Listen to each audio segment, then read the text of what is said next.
Pemirsa, siang tadi pengacara keluarga almarhum Brigadir Yosua Kamarudin Simanjuntak tiba di Jambi melalui Bandara Sultan Taha. Didampingi aktivis sosial Irma Huta Barat, Kamarudin akan meminta surat kuasa baru kepada keluarga almarhum Brigadir Yosua.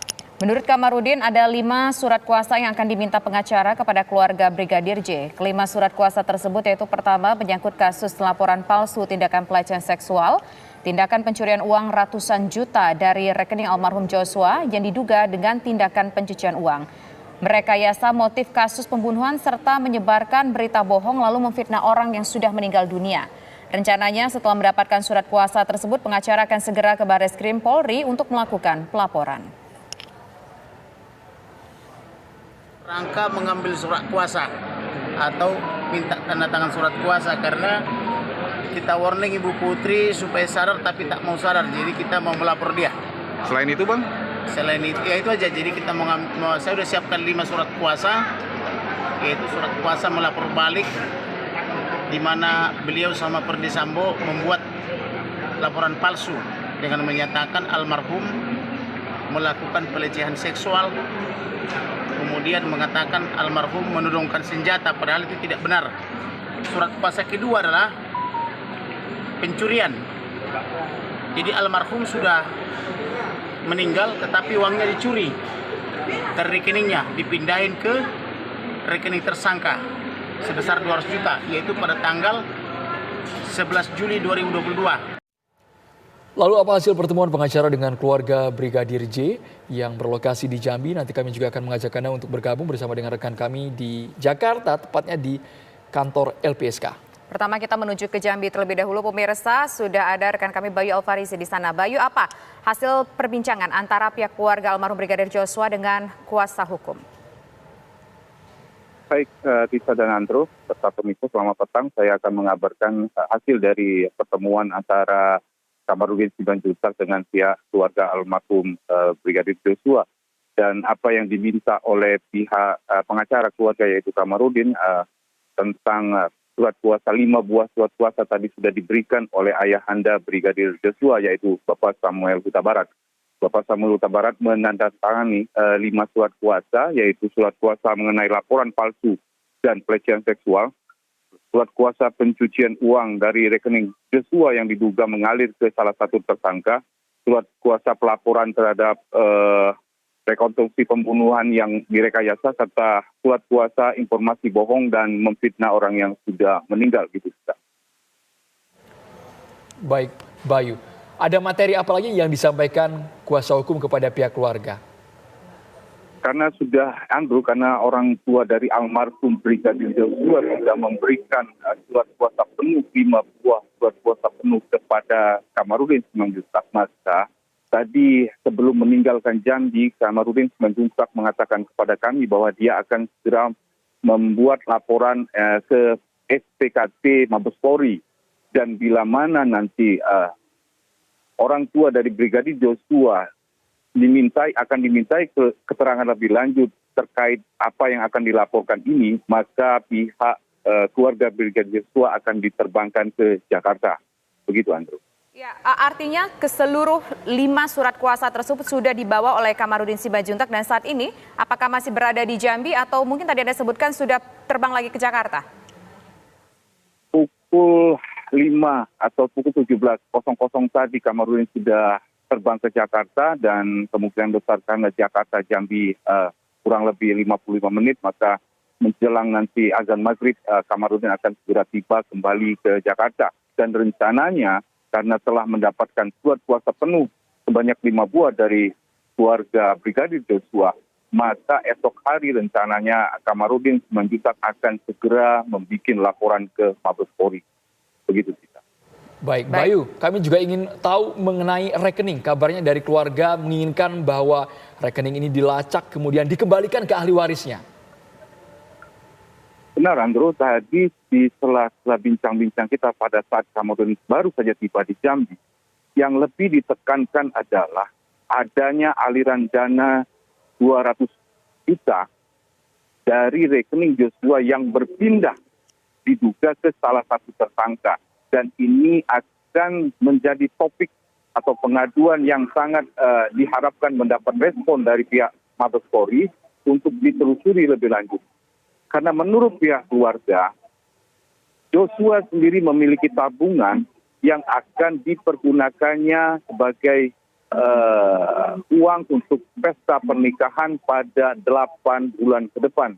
Begitu, An. Ya, Bayu, yang pesta 8 bulan ke depan ini ada 2 uang nih yang kita ketahui. Ada 62 juta yang disita, yang kabarnya disita, kita belum tahu, butuh konfirmasi lagi apakah itu benar dan apakah itu uang yang akan digunakan untuk menikah atau uang yang 200 juta yang berpindah ke rekening RR. Ini seperti apa informasinya yang Anda dapatkan dari pihak keluarga?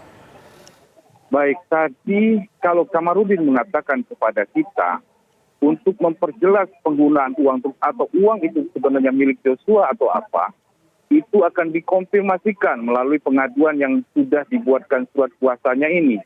Nah, yang lebih diperjelas adalah kita bahwa ada uang lagi 62.870.000 yang itu bukan berada di rekening. Tetapi menurut pengakuan dari orang tua Brigadir Joshua bahwa uang itu terdapat di tas ransel warna hitam yang dibawa oleh Joshua pada saat pulang dari Magelang. Dan ini juga akan menjadi prioritas karena ini uang apa dan akan dilacak. Namun sekali lagi tidak, menurut orang tua Brigadir Joshua kemungkinan besar uang-uang tersebut adalah uang tabungan daripada Joshua untuk pesta pernikahannya 8 bulan nanti. Baik, Bayu Alfarizi mengabarkan langsung dari Jambi. Kita langsung menuju ke kantor LPSK bergabung bersama dengan Iksan Zari. Perkembangan terbaru dari sana seperti apa, Iksan Zari? Ya, Andro, Tisa, dan juga pemirsa mengenai perkembangan yang ada di LPSK ini memang diketahui Lembaga Perlindungan Saksi dan Korban ini sudah menerima permintaan perlindungan dari Baradae. Pengamanan dan pengawalan pun yang dilakukan LPSK ini sudah dilakukan sejak hari Jumat lalu. Namun mengenai rumah tahanan khusus, Baradae hingga saat ini masih ditahan di Rutan Bareskrim Polri. Hal ini dikarenakan memang LPSK sendiri belum memiliki rumah tahanan, terlebih lagi untuk justice kolaborator. Juru bicara LPSK, Ruli Novian, tadi mengatakan memang idealnya LPSK ini harus memiliki rutan sendiri, di mana itu dibutuhkan untuk memudahkan LPSK dalam melakukan perlindungan ataupun pengamanan terhadap saksi dan korban. Dan pihak LPSK juga sudah mewacanakan adanya ataupun pengadaan rutan khusus untuk LPSK ini, dan itu sudah dibawa, sudah dikoordinasikan dengan Dirjen Pas. Namun untuk kapan akan direalisasikan ini masih berproses, begitu artinya kita masih menunggu nantinya LPSK ini memiliki rutan khusus yang diperuntukkan untuk saksi dan juga korban. Kemudian mengenai permintaan perlindungan yang diajukan oleh Putri Chandrawati, kita ketahui memang sudah ditolak begitu oleh pihak LPSK. Ini dikarenakan Putri Chandrawati ini tidak memenuhi unsur ataupun kelayakan untuk diberikan perlindungan. Dari hasil asesmen yang sudah dilakukan oleh pihak LPSK beberapa waktu lalu ini memang tidak ada informasi yang bisa digali oleh psikiater dan juga psikolog pada saat melakukan asesmen terhadap Putri, dan itu merupakan salah satu acuan ditolaknya permintaan Putri untuk mendapatkan perlindungan. Ditambah lagi pengumuman sebagai tersangka yang disampaikan oleh Bareskrim itu juga menjadi salah satu alasan LPSK menolak permohonan perlindungan tersebut. Kemudian selanjutnya mengenai adanya dugaan suap terhadap LPSK yang dilakukan oleh staf Irjen Pol Verdi Sambo pada saat tanggal 13 Juli lalu ini, LPSK memang membenarkan adanya diberikan 2 amplop, namun LPSK tidak menerima amplop tersebut, bahkan tidak pernah membuka isi amplop tersebut apakah uang atau tidak. Dan berikut ini pernyataan lengkap dari juru bicara LPSK Ruli Novian terkait dugaan suap yang dilakukan terhadap LPSK. Kalau nggak salah tampak ya, tim advokat itu ya. Ya, kalau memang dibutuhkan informasi dari LPSK secara langsung oleh KPK, ya silakan saja.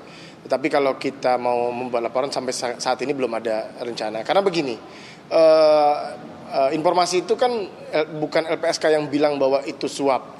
Kemudian beredar karena ada informasi waktu di awal dari Pak Prof Mahfud ya, Pak Menko. Nah itu memang karena memang LPSK tidak menerima, nah ini perlu dipahami nih, banyak yang bilang bahwa oh diterima, LPSK tidak pernah menerima itu, tetapi ada situasi di mana LPSK, petugas LPSK disodorkan 2 amplop itu. Apakah isi amplop itu uang atau bukan ya LPSK tidak tahu karena memang tidak pernah diterima oleh LPSK. Makanya saya tegaskan tadi, kalau suap atau bukannya kan lalu dilihat isinya apa. Tetapi informasinya bahwa kemudian isinya uang itu bukan dari LPSK. LPSK disodori 2 amplop titipan Bapak. Bahasanya kan begitu. Nah, makanya kemudian banyak orang yang beranggapan bahwa itu adalah uang.